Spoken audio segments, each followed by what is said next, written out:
Hello, this is Morel Bernard with the continuation of the story styled The Wonderful Hercule Poirot. Last words were, what more could she have told us if she had had time? And, by the way, please subscribe to the channel and please share the videos far and wide for me. Thank you very much appreciated. So, last words, as I said, was what more could she have told us if she had had time? At last we heard the doctors descending the stairs. Dr. Wilkins was looking important and excited, and trying to conceal an inward exultation under a manner of decorous calm. Dr. Borstein remained in the background, his grave, bearded face unchanged. Dr. Wilkins was the spokesman for the two. He addressed himself to John.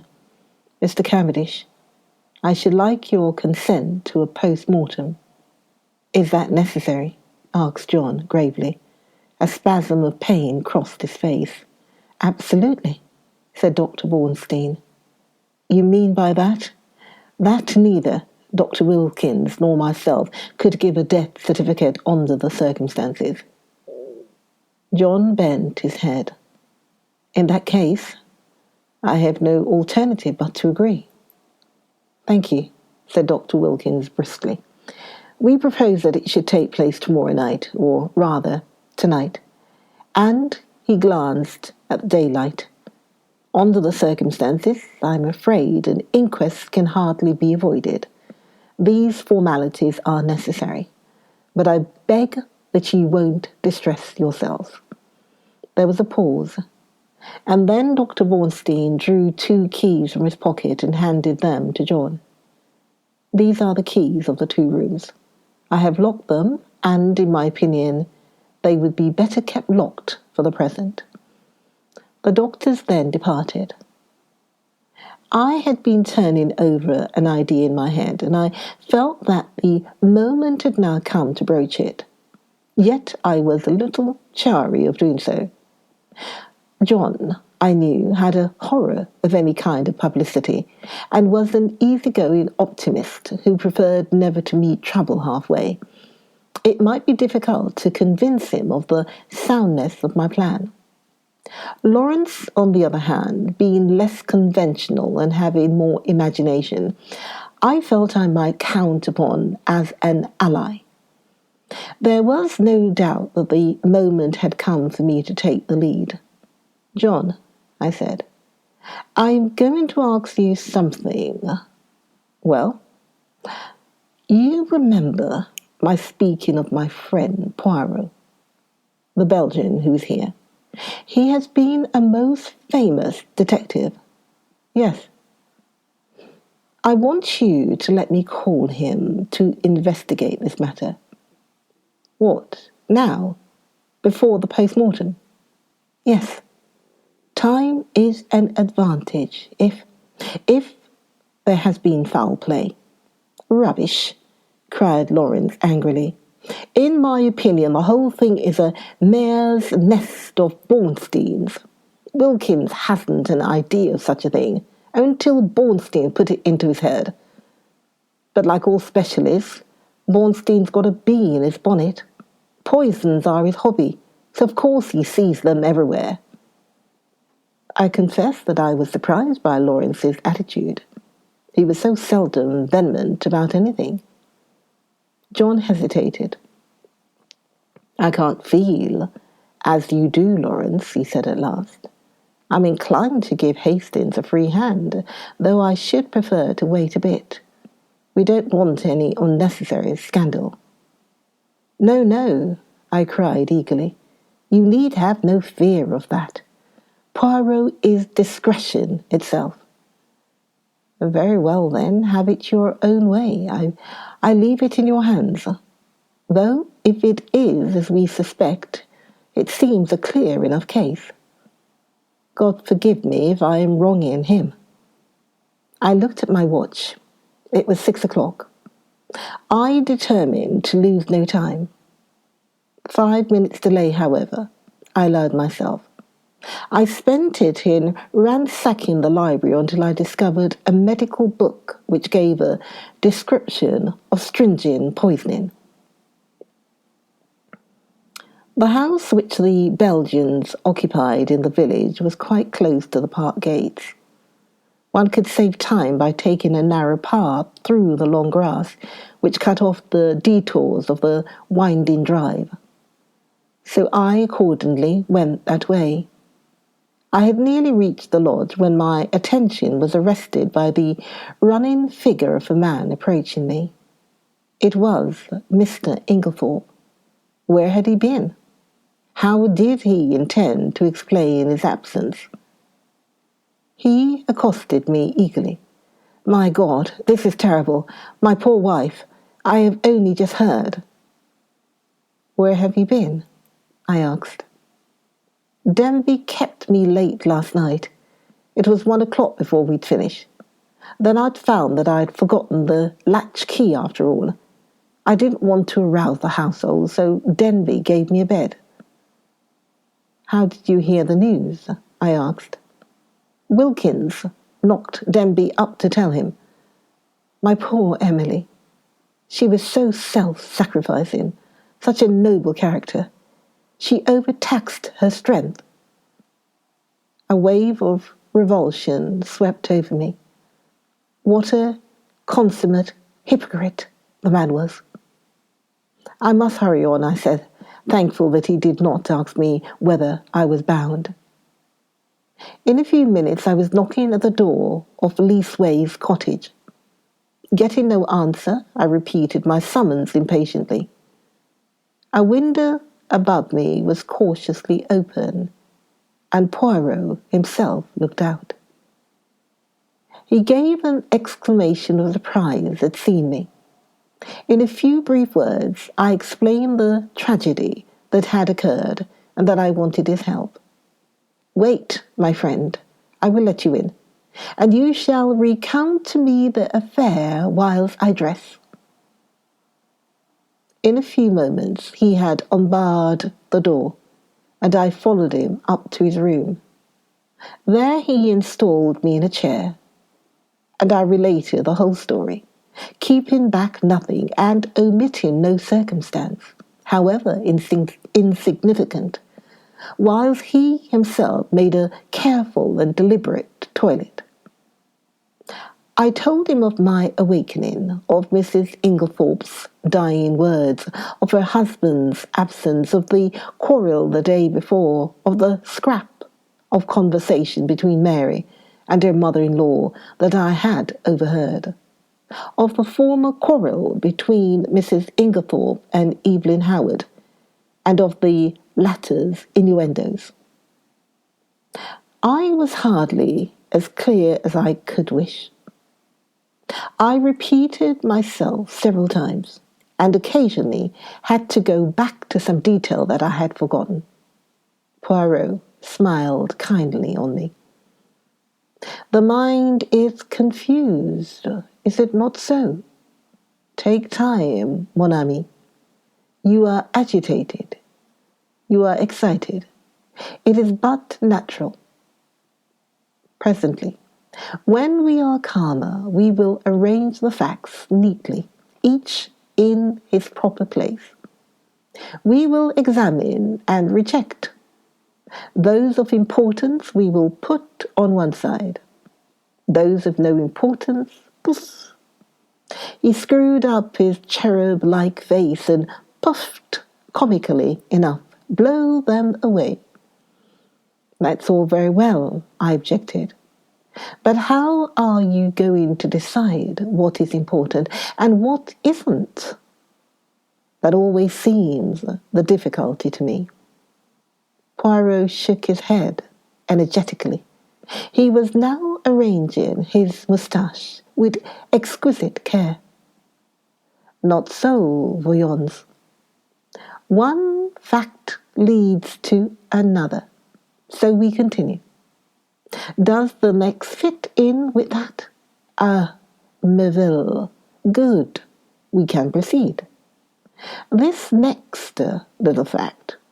No. That is curious. There is something missing, a link in the chain that is not there. We examine, we search, and that little curious fact, that possibly paltry little detail that will not tally, we put it here. He made an extravagant gesture with his hand.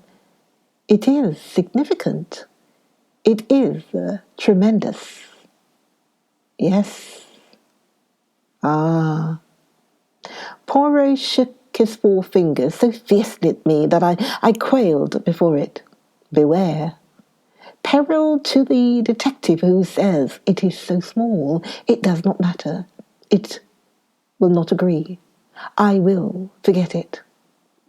That way lies confusion. Everything matters. I know. You always told me that. That's why I have gone into all the details of this thing, whether they seemed to me relevant or not.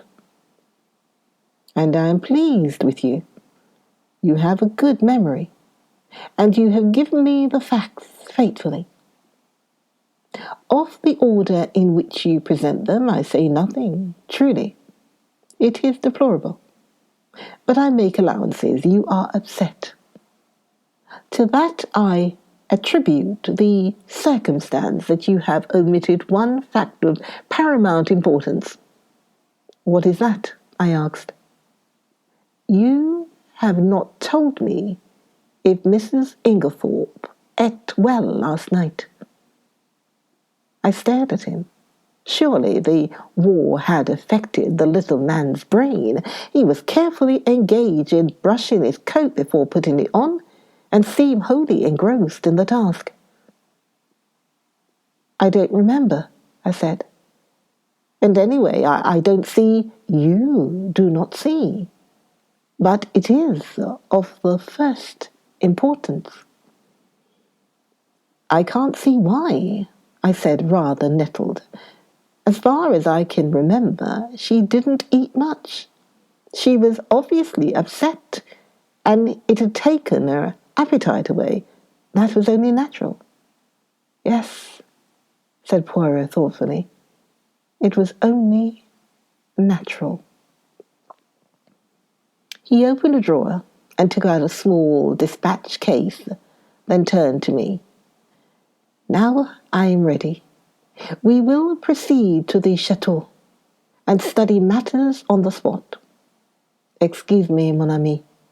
You dressed in haste, and your tie is on one side. Permit me. With a deft gesture, he arranged it. Yes. Now, shall we start? We hurried up the village and turned in at the lodge gates. Poirot stopped for a moment and gazed sorrowfully over the beautiful expanse of park, still glittering with morning dew. So beautiful, and yet the poor family, plunged in sorrow, prostrated with grief. He looked at me keenly as he spoke, and I was aware that I reddened under his prolonged gaze. Was the family prostrated by grief? Was the sorrow at Mrs. Inglethorpe's death so great? I realized that there was an emotional lack in the atmosphere. The dead woman had not the gift of commanding love. Her death was a shock and a distress, but she would not be passionately regretted. Poirot seemed to follow my thoughts. He nodded his head gravely. No, you are right, he said. It is not as though there was a blood tie.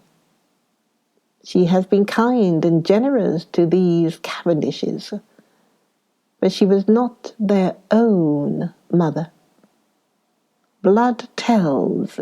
Always remember that. Blood tells. Poirot, I said, I wish you would tell me why you wanted to know if Mrs. Inglethorpe ate well last night. I had been turning it over in my mind, but I can't see how it has anything to do with the matter.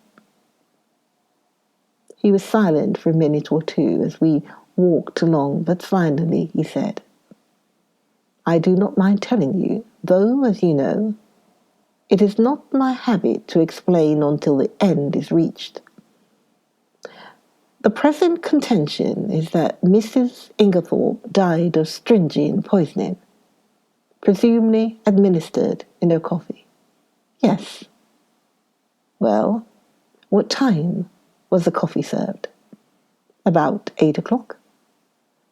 Therefore she drank it between then and 8:30, certainly not much later.